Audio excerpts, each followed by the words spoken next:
نحمدہ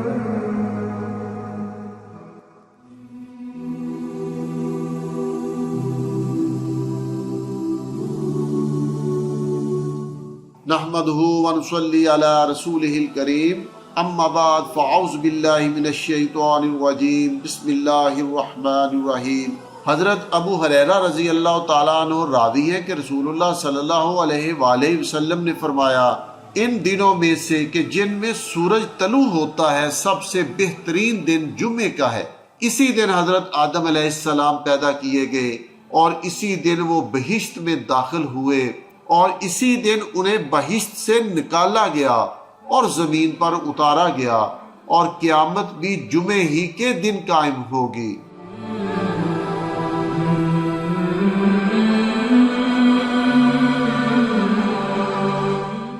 حضرت ابو ہریرہ رضی اللہ تعالیٰ عنہ راوی ہے کہ رسول اللہ صلی اللہ علیہ وآلہ وسلم نے فرمایا، جمعے کے دن ایک ایسی گھڑی آتی ہے کہ جسے اگر کوئی بندہ مومن پا لے اور اس میں اللہ تعالیٰ سے بھلائی کا سوال کرے تو اللہ اس کو وہ بھلائی عطا فرما دیتا ہے، یعنی اس وقت مانگی جانے والی دعا ضرور قبول ہوتی ہے۔ بخاری اور مسلم کی ایک روایت میں صحیح مسلم نے یہ الفاظ مزید نقل کیے گئے ہیں کہ رسول اللہ صلی اللہ علیہ وآلہ وسلم نے فرمایا، وہ گھڑی بہت تھوڑی سی ہوتی ہے۔ اور بخاری اور مسلم کی ایک اور روایت میں یہ الفاظ بھی منقول ہیں کہ آپ صلی اللہ علیہ وآلہ وسلم نے فرمایا، بلا شک و شبہ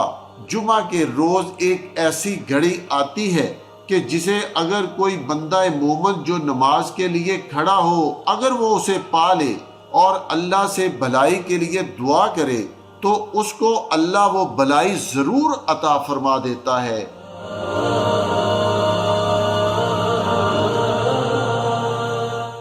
حضرت ابی بردہ بن ابی موسیٰ راوی ہیں کہ میں نے اپنے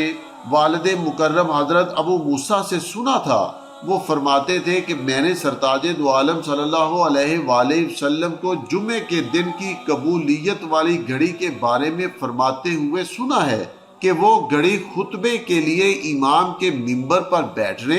اور نماز پڑھی جانے تک کا درمیانی عرصہ ہوتا ہے۔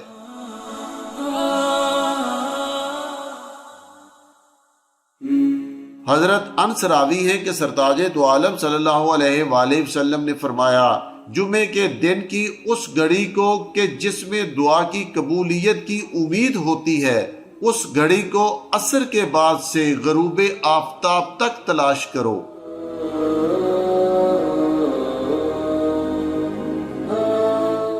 حضرت اوس بن اوس راوی ہیں کہ سرتاج دو عالم صلی اللہ علیہ وآلہ وسلم نے فرمایا، جمعے کا دن تمہارے لیے بہترین دنوں میں سے ہے، کیونکہ اس دن حضرت آدم علیہ السلام کی تخلیق کی گئی، اسی دن ان کی روح قبض کی گئی، اسی دن دوسرا سور پھونکا جائے گا جس کی آواز سے مردے زندہ ہو کر میدان محشر میں جمع ہو جائیں گے، اور اسی دن پہلا سور بھی پھونکا جائے گا جس کی آواز سے قیامت قائم ہوگی اور تمام مخلوق فنا ہو جائے گی۔ لہٰذا اس دن تم لوگ مجھ پر زیادہ سے زیادہ درود بھیجو، کیونکہ تمہارے درود میرے سامنے پیش کیے جائیں گے۔ صحابہ نے عرض کیا، یا رسول اللہ، ہمارے درود آپ صلی اللہ علیہ وآلہ وسلم کے سامنے کس طرح پیش کیے جائیں گے، جبکہ ہمارے درود بھیجنے کے وقت آپ کی ہڈیاں بوسیدہ ہو چکی ہوں گی، یعنی آپ صلی اللہ علیہ وآلہ وسلم کا جسم مبارک تو بوسیدہ ہو چکا ہوگا۔ رسول اللہ صلی اللہ علیہ وآلہ وسلم نے فرمایا، اللہ تعالیٰ نے زمین کے لیے انبیاء کرام کے جسم حرام قرار دے دیے ہیں، یعنی انبیاء کرام کے جسم زمین فنا نہیں کر سکتی۔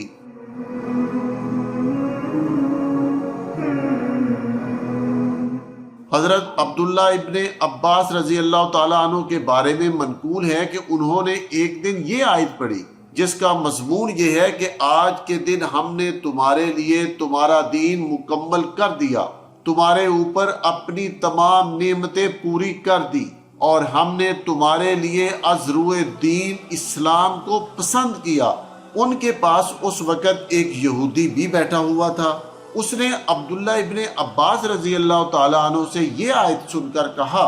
کہ اگر یہ آیت ہم پر نازل ہوتی تو ہم اس دن کو جس میں یہ آیت نازل ہوئی تھی اس کو عید قرار دے دیتے۔ حضرت عبداللہ ابن عباس رضی اللہ تعالیٰ عنہ نے فرمایا یہ آیت 2 عیدوں کے دن یعنی حجۃ الوداع کے موقع پر جمعہ